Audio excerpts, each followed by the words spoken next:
Welcome back, gang. Right, after all the escapades with the NEC, buying these Range Rovers and doing the business, we're going to look at the differences between the Range Rover Classic of 1990 and the MonteVerdi conversion. So the 2-door they changed to a 5-door. Let's get into it.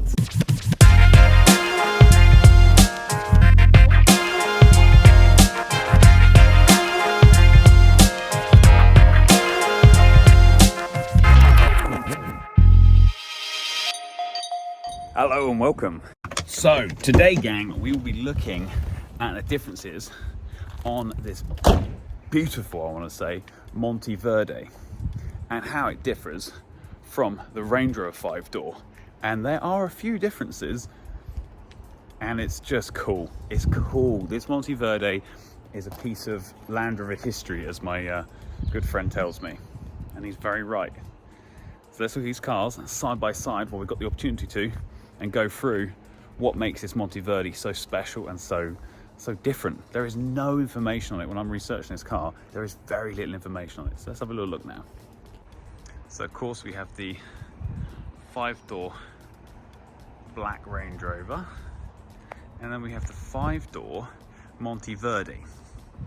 Right, so starting at the front, it's obviously got the special Monteverde design grille, and the vertical grille on this one, which is all metal. When they went later, they had, of course, the plastic grille, which goes all the way along. Of course, on the early model of Range Rovers, we had the exposed hinges, as they're known, and on here as well.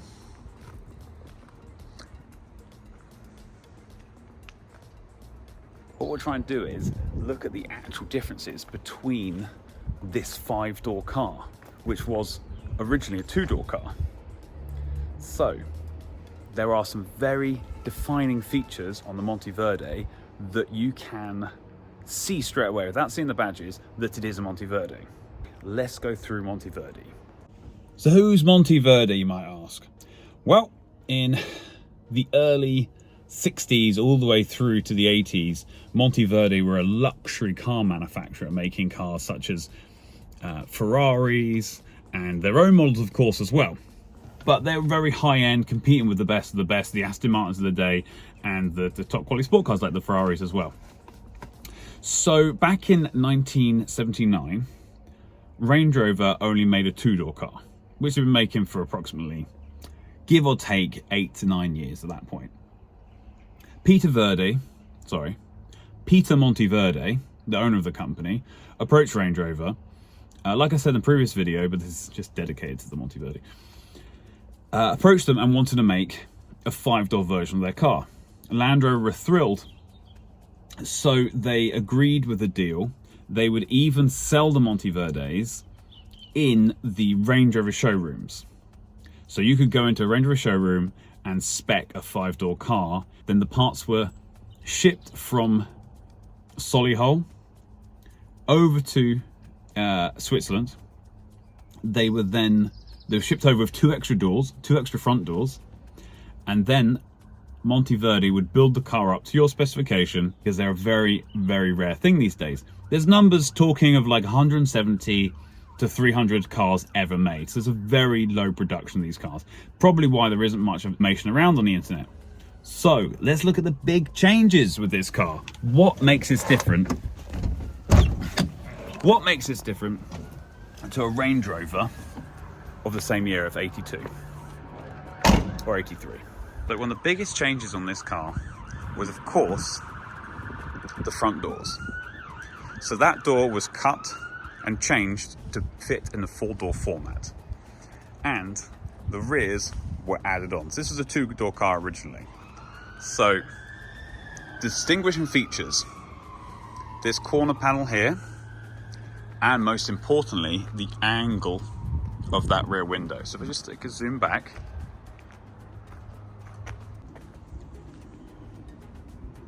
So you'll notice on the 90 Range Rover, it's a slightly different width here, and this angle is also different.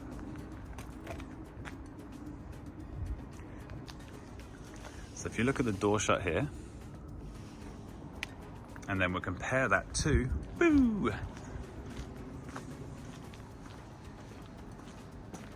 door shut here. See how it slightly goes in at an angle, because that was the door was custom made. So if we look inside the door, you can see how we've got some work to do on this. See how it's cut and welded. Whether this is from the factory, pretty ugly welds, but this angle's quite nice and shapely. And then you'll see these little extra bits of trim under here, which of course are only available on this car. Now there's some ugly rust. But then also that's a completely different shape as well. So you compare that to an arch on the 5-door from the factory 10 years later, very different. So we'll have a look at exactly the same side. So that shape is completely different now. Obviously straight cut down there, and that curve and the lip and just the whole size of it. Put a warning out, geeky Land Rover stuff about to happen. So you can really see it's a completely different shape. So inside the Monteverde, we had a brown carpet inside. We are missing parts of it, but this is actually going to clean up quite nicely. We've got a saggy headlining. The boot floor has been replaced, and these funky little overriders on there. So my friend and I were talking, and you see we've got a rust hole here, of course, but look how perfect that line is. So we're thinking that this door was cut possibly in the middle.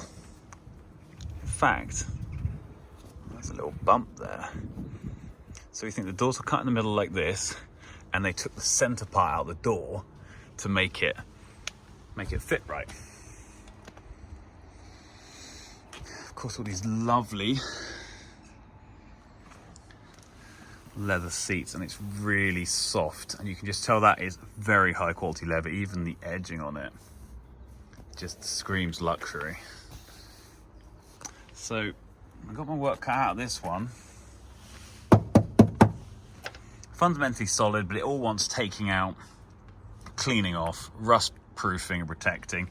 As with these, need taken off and cleaning. Got a few repairs to do on there. Obviously the top for the dash, showing 64,000 miles. The 5-speed, which we believe is that of the Daihatsu. Heater box is missing. And the front seats, but as you'll see on the seat, they've still got the old style 2-door function. So the seats are exactly the same as they were for a 2-door. So it's very cool. Both seats function like that. At the back, pretty much the same as it was for a 2-door at the time. Same setup, same tailgate of a car of that age. So the main differences was they added 2 doors in, chopped it, cut it, made it fit right. And they obviously badged it up to Monteverde, like these beautiful badges here. There's also one more thing on these Range Rovers they had, which I don't believe were on the later ones, or so the ones of the other time. We've got a piece of rubber that should be on there, which says Range Rover. I'm pretty sure it's in the boot, just to show you that. There it is. Oh. So this piece of trim would have sat something like here. So you can see. So you know you're buying a Range Rover. That's pretty cool. It's pretty cool. If anybody has any information about the Monteverdes, I'd love to hear it in the comments, because there is very little information on these cars online, and I'm doing my best just to, you know, get as much information about them as I can, just purely for the love of the car and the interest of them. For example, is the blue a factory colour? course, look inside the boot, under the places where they don't normally paint, it is blue. So at some point, unless it's had a very extensive spray, I seem to think it was the original color. I've also made the ridiculous decision to have this as a long-term project, and we're going to work through the car bit by bit, a sympathetic restoration, and yeah, just have the car as a user and a driver.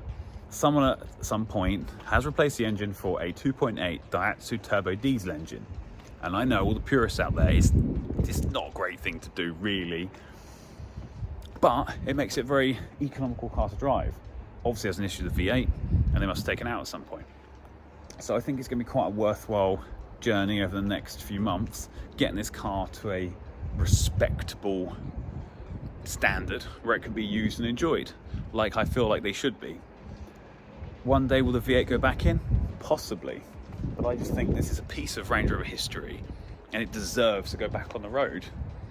What would you guys do? Do you think that's a good idea? Also, should I change the 3-spoke back to the steels? And should I go for the brown carpet? Really thinking brown carpet would look cool in there. So let me know what you guys think, and join me on this journey as we play around with this car. I've committed to this video now, so I can't back out of doing it. It is a long-term project, and there is plenty of welding to be done, but fundamentally it's a solid car. So join me as we potentially restore a piece of Range Rover history, the Range Rover Monte Verdi. Thanks for watching. Your feedback is much appreciated, so please feel free to leave a comment, and if you're not following us already, please drop us a subscribe. Thanks so much for watching. I'll see you next time.